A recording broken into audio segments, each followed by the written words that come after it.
Assalamualaikum warahmatullahi wabarakatuh. Salam sejahtera bagi kita semua. Salam Om Swastiastu, Namo Buddhaya, salam kebajikan. Perkenalkan, nama saya Muhammad Ananda Gemilang. Saya dari jurusan Bimbingan dan Konseling Untirta, Fakultas Keguruan dan Ilmu Pendidikan. Saya angkatan 2017.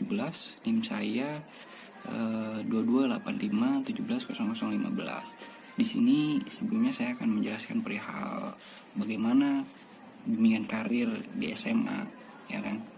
Sebelum kita masuk lebih jauh perihal bimbingan karir yang ada di SMA, kita akan pahami dulu perihal apa sih sebenarnya pengertian bimbingan karir gitu. Nah, secara umum bimbingan karir itu adalah suatu proses di mana pelajar diberi arahan, diberi pemahaman, bimbingan untuk kehidupannya di masa depan. Artinya apa? Artinya bimbingan karir ini yaitu diadakan dalam rangka untuk memberikan pemahaman akan betapa pentingnya perkembangan karir oleh siswa SMA, sehingga ini membantu siswa dalam mengambil keputusan-keputusan karirnya yang tepat dan sesuai dengan kompetensi dan minat siswa, sehingga ini menjadi penunjang untuk mereka di masa depan. Baik, selanjutnya di sini saya akan menjelaskan perihal aspek karakteristik perkembangan karir remaja. Ada 3 aspek dalam karakteristik perkembangan remaja SMA khususnya ya. Yang pertama itu adalah pengetahuan diri, yang kedua itu adalah pengembangan pendidikan kejuruan, yang ketiga itu perencanaan dan eksplorasi. Nah, perihal pengetahuan diri, salah satu indikatornya misalkan ketika siswa dituntut untuk bagaimana dia paham akan pentingnya konsep perkembangan karir dalam dirinya. Yang selanjutnya yaitu pengembangan pendidikan kejuruan. Siswa paham akan pentingnya prestasi dalam proses pembelajaran, sehingga ini memberikan peluang terhadap karirnya di masa depan. Selanjutnya perihal perencanaan dan eksplorasi. Nah, siswa dapat memahami dan paham akan hubungan timbal balik antara gaya hidup, ya kan, terus konsep karir dan sebagainya. Itu yang merupakan aspek karakteristik perkembangan karir remaja di SMA. Selanjutnya saya akan menjelaskan perihal tipe-tipe perkembangan karir pada remaja. Menurut Holland, yang pertama itu ada realistik, ada intelektual, yang ketiga itu ada sosial, yang keempat ada konvensional, yang kelima ada menguasai, yang terakhir adalah artistik. Perihal realistik, tipe model ini adalah yang bersifat jantan, kuat jasmani, tidak punya sikap sosial, agresif, mempunyai kecakapan dan koordinasi motorik yang baik, kurang memiliki kecakapan verbal dan hubungan antar pribadi, lebih menyenangi masalah-masalah yang konkret daripada masalah yang abstrak gitu. Contoh tipe pekerjaannya misalkan seperti kayak ahli mesin, ya kan, terus ahli listrik, operator radio, ahli survei dan sejenisnya. Dengan kata lain, tipe realistis ini memerlukan individu-individu yang memiliki kecakapan atau kompetensi-kompetensi yang berhubungan dengan teknik dan aspek-aspek fisik yang tidak abstrak tentunya. Selanjutnya perihal tipe kepribadian yang kedua yaitu adalah intelektual. Tipe model ini berorientasi pada tugas yang perlu memikirkan terlebih dahulu daripada langsung bertindak terhadap pemecahan masalah. Contohnya seperti ahli antropologi, astronomi, biologi, ya kan, editor.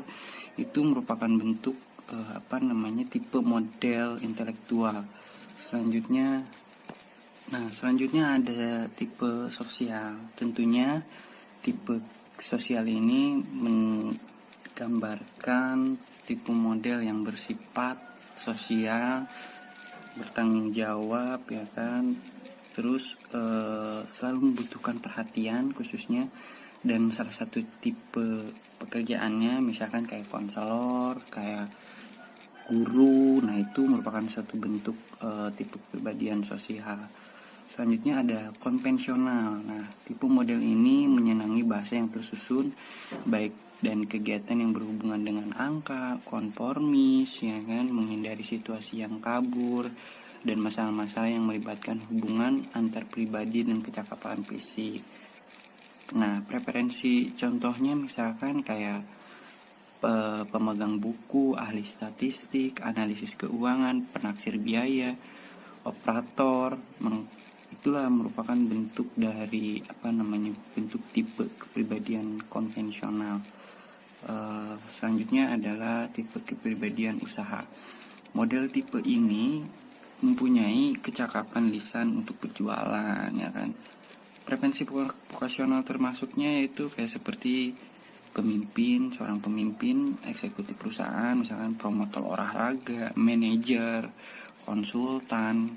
Nah, itu merupakan tipe model usaha dalam kepribadian remaja menurut Holland gitu. Yang terakhir itu ada artistiknya. Tipe model ini bersifat sosial, menghindari masalah yang sudah dapat tersusun atau yang memerlukan kecakapan fisik yang benar.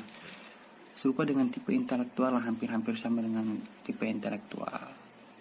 Preferensi vokasionalnya contohnya seperti misalkan ahli kartun, pemusik, ya kan, sastrawan, ya kan, penyair. Itu merupakan tipe kepribadian artistik, ya kan. Akan menjelaskan mengenai faktor yang mempengaruhi perkembangan karir remaja SMA.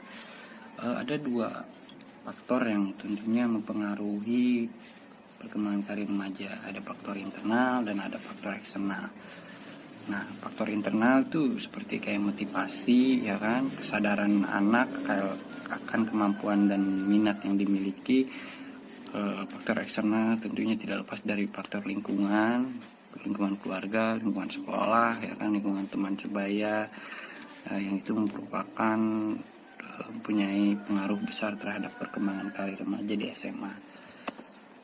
Selanjutnya perihal tujuan, ya kan, tujuan bimbingan karir yang ada di SMA sendiri. Yang pertama itu tentu tujuannya untuk mengenal dan menerima dirinya sendiri, ya kan, serta lingkungannya secara positif dan dinamis. Artinya di sini siswa mulai paham, mengenal akan jati dirinya, ya kan,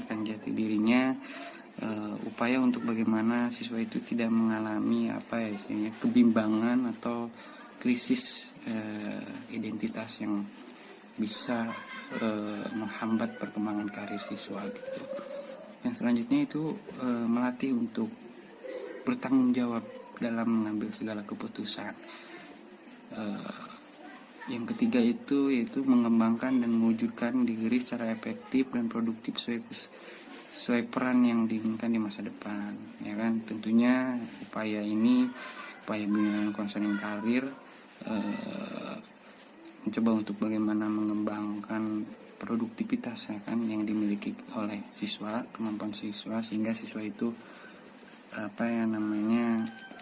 bisa paham akan bagaimana keinginannya di masa depan itu dan mempersiapkan segala kompetensinya untuk menyiapkan karirnya di masa depan. Selanjutnya itu perihal mampu mengembangkan potensi dirinya atau mencapai tugas-tugas perkembangannya. Tentunya dalam bimbingan karir di SMA juga harus membantu siswa dalam menyelesaikan tugas-tugas perkembangan karirnya.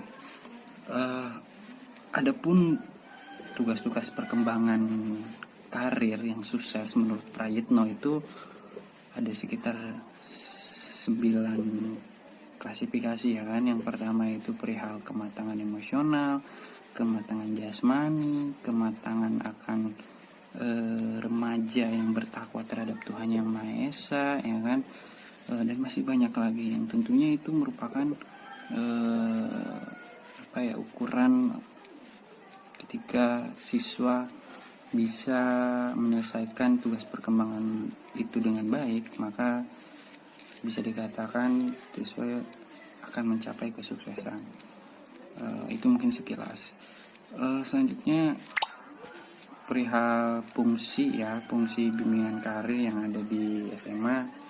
tidak jauh beda juga dengan bidang-bidang lain yang ada di BK, yaitu ada fungsinya pemahaman, penyesuaian, penyaluran, pengadaptasian.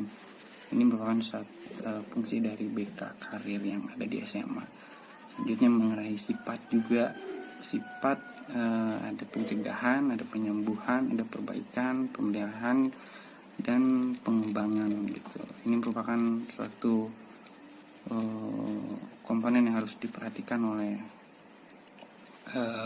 guru BK dalam pelaksanaan pembinaan karir yang ada di SMA gitu. Nah, yang terakhir perihal program layanan, ya kan, program layanan BK bisa dilakukan di SMA seperti misalkan layanan informasi, layanan orientasi, terus penempatan dan penyaluran. Layanan informasi misalkan dalam rangka untuk memberikan suatu bentuk pengetahuan, informasi, ya kan, yang menunjang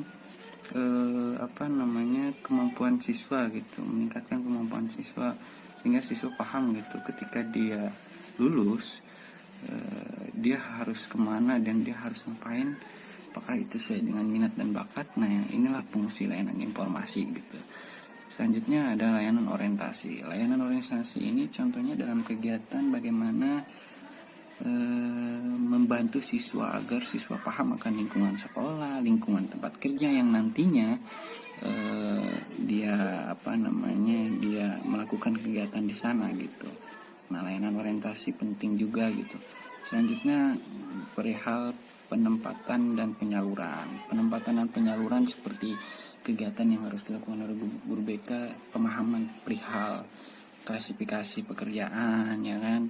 Terus misalkan ketika siswa ingin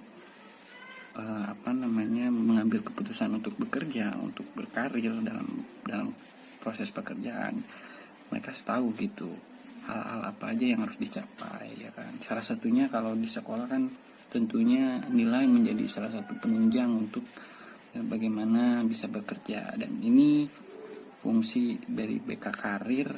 Salah satu program layanannya yang bisa digunakannya ini, itu bagaimana memahamkan siswa akan pentingnya nilai gitu, ya kan, untuk menunjang karir yang ada yang nantinya bakal diambil gitu. Terima kasih, mungkin itu saja dari saya. Kurang